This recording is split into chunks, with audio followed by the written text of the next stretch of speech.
Bonjour à tous bien-aimés, bienvenue sur Vie TV et aujourd'hui on va parler de l'importance ou plutôt de la haute importance de chercher Dieu jusqu'à le trouver. Avant d'entrer dans le vif du sujet, je voudrais vous annoncer rapidement que pendant quelques petites semaines je serai absente. Quand je dis absente, c'est beaucoup plus en termes de vidéos. Je pense que je continuerai de partager des posts parce que le Seigneur m'a mis à cœur d'étendre mon activité sur toutes mes autres plateformes parce que vous l'avez certainement remarqué, je publie quasiment que sur YouTube. Pourtant, je suis également sur TikTok, sur Instagram, j'ai d'autres chaînes YouTube également. Et en passant, il m'a demandé de davantage publier sur une chaîne YouTube qui s'appelle Ambassadeur de Christ, que je suis en train donc de relancer parce que je m'adresse beaucoup aux personnes qui connaissent déjà Dieu. Alors que pendant ce temps, il y a beaucoup de gens qui se dirigent vers l'enfer, qui ont aussi besoin d'entendre parler du Seigneur Jésus. Ils sont même d'ailleurs prioritaires. De toutes les manières, vous pouvez également me suivre sur toutes ces autres plateformes. Je vais vous mettre tous les liens en bas de cette vidéo. Je vous informe également que la prochaine rentrée pour l'école des passionnés de Dieu a lieu le 8 juillet prochain. On vient juste de finir avec beaucoup de témoignages que vous allez voir d'ailleurs dans les jours à venir. Le livre également 21 jours pour apprendre à marcher avec Dieu par son Saint-Esprit est toujours disponible. Tous ces liens figurent en bas de cette vidéo. Mais pour aujourd'hui, comme je vous le dis, on va parler de l'importance de chercher Dieu jusqu'à le trouver.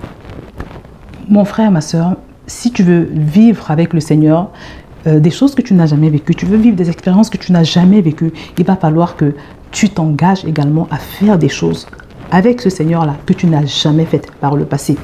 Mais avant toute chose, qu'est-ce que c'est que chercher Dieu? Chercher Dieu, c'est prendre le temps de le découvrir, de découvrir qui il est, de découvrir comment il fonctionne, quels sont ses process, de découvrir surtout sa volonté pour ta vie, parce que Dieu a une volonté pour toi, il a un plan pour toi, il a une destinée bien précise pour toi que tu dois découvrir et cela se fait uniquement en le cherchant. Pour commencer, je vais vous emmener dans quelques passages de la Bible qui nous parlent de l'importance de chercher Dieu. Il y en a tellement. Quand tu vois le nombre de passages où le Seigneur nous invite à le chercher, tu comprends à quel point c'est important pour lui. On va commencer par un passage qui nous montre que le fait de ne pas chercher Dieu, c'est un vrai péché à ses yeux. On va lire dans 2 Chroniques chapitre 12 au verset 14. Roboam a fait le mal. Roboam, c'était un roi d'Israël, le fils de Salomon. En effet, il ne s'est pas appliqué de tout son cœur à chercher le Seigneur. Il a fait le mal. Il a fait le mal. En fait, quand tu ne cherches pas Dieu, il considère que tu fais le mal en fait. Tu vois? Maintenant, on va voir que au contraire, pour quelqu'un qui cherche Dieu, ou bien si tu veux quelqu'un qui cherche Dieu, c'est quelqu'un qui s'entoure de la faveur de Dieu. C'est quelqu'un qui s'attire puissamment la faveur de Dieu. Lisons dans Lamentation chapitre 3 au verset 25. L'Éternel a de la bonté pour qui espère en lui, pour l'âme qui le cherche. Également, chercher Dieu, c'est un gage de paix et de tranquillité. Toujours dans 2 Chroniques chapitre 14 au verset 2, on va voir comment Dieu avait rendu ce royaume-là reposant et tranquille. Parce que simplement, ces gens s'étaient engagés à faire de la recherche de Dieu quelque chose de prioritaire. Alors là, on parle de Asa. Asa qui était roi à cette époque. Il commande aux gens de Juda de chercher le Seigneur, le Dieu de leurs ancêtres, et d'obéir à sa loi et à ses commandements. Asa supprime les lieux sacrés et les autels à parfum dans toutes les villes de Juda. Alors, pendant qu'il est roi, le royaume est calme. Le royaume est calme parce qu'il a commandé à son peuple de chercher Dieu, parce que son peuple était devenu un peuple qui cherchait Dieu. Et la suite du verset nous dit que pendant ces années-là, il n'y a pas de guerre parce que le Seigneur lui-même lui donne la paix. Puisque le pays est tranquille, Asa construit des villes bien protégées. Il dit aux gens de Juda, nous avons cherché le Seigneur notre Dieu. Nous l'avons cherché et il nous a donné la tranquillité de tous côtés. Nous avons cherché le Seigneur notre Dieu et il nous a donné la tranquillité de tous côtés. Mes amis, tu vas avoir la paix dans ta vie, tu vas avoir la tranquillité. Décide de devenir aujourd'hui un chercheur de Dieu. On va lire encore un autre passage qui nous démontre qu'aux yeux de Dieu, un homme intelligent, c'est celui qui cherche Dieu. Psaume 53, verset 2. Dieu du haut des cieux regarde les fils de l'homme pour voir s'il y a quelqu'un qui soit intelligent, qui cherche Dieu. Dieu dans le ciel, il regarde, il nous observe. Il cherche s'il y a quelqu'un d'intelligent qui cherche Dieu. Aux yeux de Dieu, un homme intelligent, ce n'est pas celui qui a été à Harvard ou bien dans je ne sais pas quelle grande université. Mais un homme intelligent, c'est un homme qui cherche Dieu. Vous voyez? Enfin, on va terminer par le très célèbre Matthieu, chapitre 6 au verset 33, où il nous est dit « Cherchez premièrement le royaume et la justice de Dieu, et toutes ces choses vous seront données par-dessus tout. » Cherchez premièrement le royaume et la justice. Le royaume, c'est quoi? C'est le Saint-Esprit. Et toutes les autres choses que toi et moi nous désirons vont nous être données. Ça, c'est la promesse de Dieu, en sachant qu'il n'est pas un homme pour mentir, ni fils d'un homme pour se repentir. Donc, mon frère, ma soeur, chercher Dieu, c'est la clé en fait.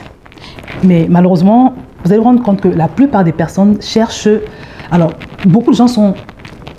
ils ont une Bible, ils sont après des programmes de prière à l'église réguliers dans la maison de Dieu. Mais ce n'est pas Dieu qu'ils cherchent, ils veulent leur délivrance. Or, le Seigneur nous dit, commence par me chercher. Parce que quand tu me cherches, tu as tout trouvé. La Bible nous dit que nous avons tout pleinement en lui. Mais bien aimé, même quand tu pries, beaucoup de tes prières n'ont pas de résultat. Pourquoi? Parce qu'elles se font en dehors de la volonté de Dieu. Parce que tu n'as pas cherché la volonté de Dieu. Tu n'as pas cherché à comprendre la volonté de Dieu concernant cette chose pour laquelle tu pries avant de te lancer dans tes multiples prières. Parce que la prière efficace, c'est la prière qui est conforme à la volonté de Dieu, comme on peut le voir dans la Bible. Je me rappelle qu'une fois, j'ai vécu une sorte de dysfonctionnement, je vais appeler ça comme ça, au niveau de mon corps. Et je priais tout le temps dans le sens de commander que l'ordre divin soit rétabli dans mon corps. Donc, je priais dans ce sens avec beaucoup d'ardeur. Mais un jour, comme je voyais que ça ne changeait pas, j'ai demandé au Seigneur, mais qu'est-ce qui se passe? Pourquoi? J'ai beau prier, j'ai beau déclarer, j'ai beau proclamer, rien ne change. Le Seigneur me rappelle en vision flash un songe que j'avais fait. En tout cas, pour couper court, je comprends que ce que j'ai, c'est pas juste un désordre au niveau de mon corps, mais c'est une attaque, c'est une flèche que j'ai reçue. C'est ça, c'est une révélation que le Seigneur m'avait accordée. Et quand je reçois cette révélation, tout de suite, j'arrête ce que je suis en train de faire dans une colère sainte. Je vais m'enfermer dans ma salle de bain et je commence à commander que toute flèche qui m'a été envoyée, toute flèche spirituelle qui m'a été envoyée soit extirpée. J'ai même commandé le retour à l'expéditeur. Et je vous assure, mes bien-aimés, que à l'instant où j'ai prié de cette façon, la chose s'est arrêtée. C'est-à-dire que tout est rentré dans l'ordre, dans mon corps. Ce que je vous dis est vrai. Ce témoignage a été partagé dans le groupe WhatsApp de l'école des passionnés de Dieu. Je vous épargne les détails parce qu'il s'agit de choses assez personnelles. Mais je vous dis que ce jour-là, quand j'ai adapté ma prière en fonction de ce que le Seigneur m'avait montré, ça a fonctionné. J'étais en train de prier pour faire cesser un désordre dans mon corps parce que je pensais que c'était simplement un désordre dans mon corps, alors que c'était une flèche que j'avais reçue, une flèche spirituelle, vous voyez, du royaume des ténèbres. Donc la prière appropriée consistait à commander que la flèche que j'avais reçue soit extirpée, ce que j'ai fait. Et j'ai reçu cette façon de prier. Pourquoi? Parce que j'ai demandé à Dieu. Je lui ai dit, Seigneur, qu'est-ce qui se passe? Je le faisais en priant. J'ai prié Dieu, je lui ai demandé pourquoi ça ne bouge pas, pourquoi, voilà, ça n'avance pas. Et c'est là où le Seigneur me parle. Donc des fois, on prie de manière persistante, même avec foi, mais pas dans le bon sens. Pourquoi? Parce qu'on n'a pas pris la peine de chercher Dieu avant de s'engager dans cette prière. On n'a pas pris la peine de chercher à comprendre la volonté de Dieu, de chercher à comprendre, à recevoir du Saint-Esprit. Quelle est l'origine du problème qu'on traverse ou bien quelle est la vision de Dieu concernant la chose pour laquelle on prie. Vous voyez? Donc chercher Dieu, il y a tellement d'avantages à chercher le Seigneur. Mais la grande question aujourd'hui, c'est comment est-ce qu'on procède pour chercher Dieu jusqu'à parvenir à le trouver? Mon frère et ma soeur, la première des choses, c'est d'en prendre la décision. Tu décides qu'à partir d'aujourd'hui, tu vas devenir un chercheur de Dieu. Rappelle-toi ce que j'ai dit au début de cette vidéo. Je t'ai dit que pour vivre des expériences surnaturelles avec Dieu, pour vivre avec le Seigneur des choses inédites que tu n'as jamais vécues avant, il va falloir que tu commences à faire ce que tu n'as jamais fait avant. Donc la première des choses, c'est de prendre cette décision en prenant Dieu à témoin. C'est-à-dire tu es devant le Seigneur, tu es dans la prière, tu dis Seigneur, à compter d'aujourd'hui, je m'engage à obéir à Matthieu chapitre 6 au verset 33. Je m'engage à devenir une femme qui cherche Dieu. Je m'engage à devenir un homme qui cherche Dieu.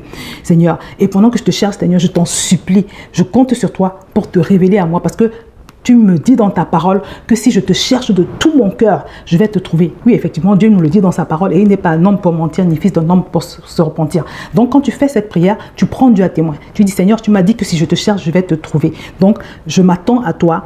Je m'attends à te trouver pendant que je prends cet engagement aujourd'hui. Tu prends cet engagement devant le Seigneur et tu lui demandes de t'accompagner dans cette démarche. Tu lui demandes de te fortifier dans cette démarche. Tu lui demandes vraiment de se révéler à toi pendant que tu vas faire tout ce qu'il faudra. Donc ça, c'est la première étape.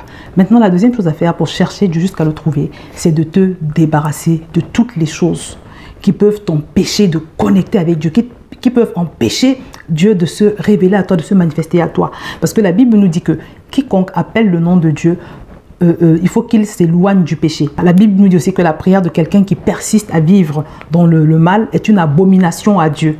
Tu vois?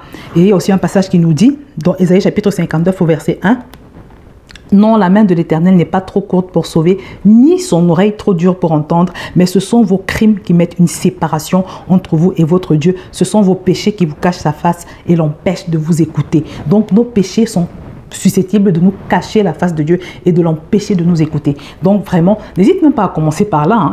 Bon, c'est vrai qu'il faut quand même d'abord prendre la décision, mais vraiment, parmi les premières choses à faire, il faut également que tu t'engages à te débarrasser de tout péché qui pourrait t'empêcher de connecter avec le Seigneur. Et ce n'est pas par ta force, parce que la Bible nous dit d'ailleurs que ce n'est ni par la force, ni par la puissance, mais c'est par l'Esprit de Dieu. Voilà. Mais c'est beaucoup plus un engagement sincère. Devant le Seigneur, je te demande pardon pour tel, et je m'engage aujourd'hui à renoncer à toutes ces choses, avec ton aide, Saint-Esprit.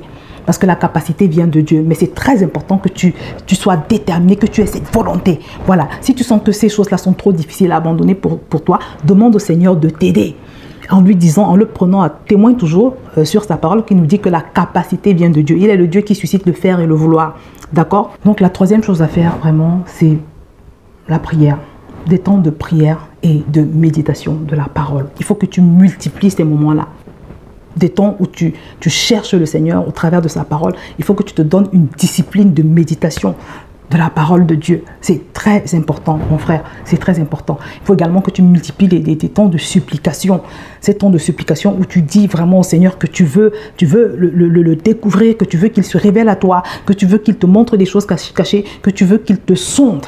Vraiment, que tu veux qu'il te révèle si à l'heure où tu es, de par ton positionnement, que si tu es positionné là où il t'attend, parce que tu as une destinée, comme je l'ai dit au début de cette vidéo. Voilà, c'est des moments où tu interroges Dieu concernant sa volonté pour ta vie.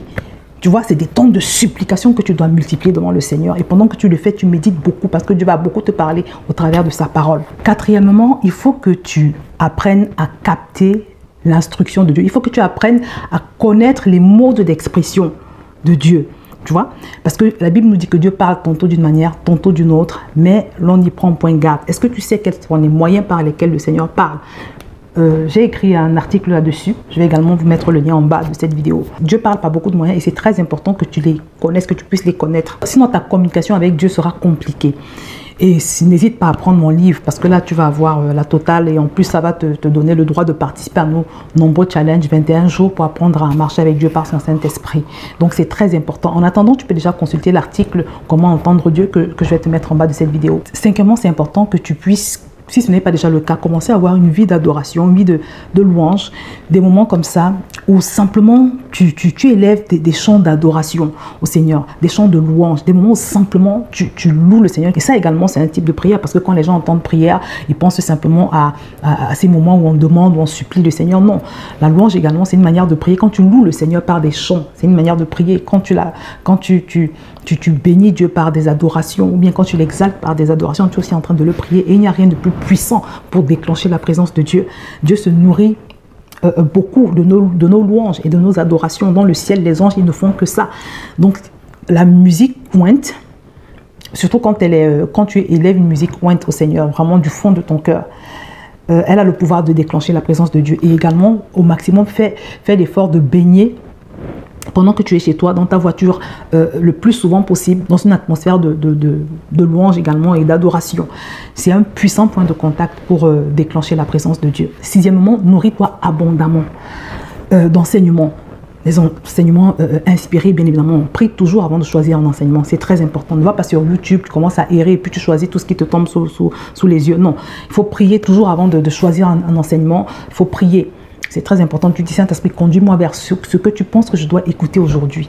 Donc, avoir des enseignements comme ça que tu écoutes en fonction, idéalement en fonction de tes besoins. Si tu sais que tu as un problème de foi, écoute des enseignements sur la foi. Fais l'effort d'écouter des enseignements ciblés, mais laisse-toi conduire par le Saint-Esprit parce qu'il sait mieux que toi-même de quoi tu as besoin. Écoute aussi beaucoup de témoignages parce que la Bible nous dit que la foi vient de ce qu'on entend et ce qu'on entend, c'est la parole de Dieu.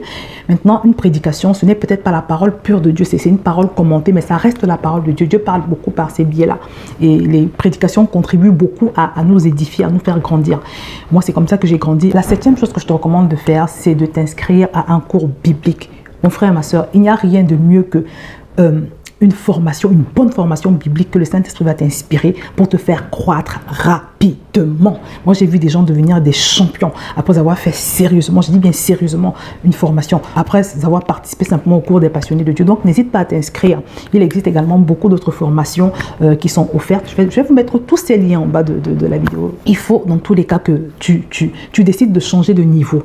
Et comme je l'ai dit, je n'arrête pas de le dire, si tu veux changer de niveau, il faut aussi que tu changes ta façon de vivre. Il faut que tu changes tes pratiques. Il faut aussi que tu aies un nouveau style de vie. Tu vois, parce que c'est véritablement ce qui va te faire passer d'un niveau A vers un niveau B. Donc, comme on l'a dit, décide de te débarrasser de tout ce qui pourrait empêcher, tout péché qui pourrait empêcher le Seigneur de se manifester.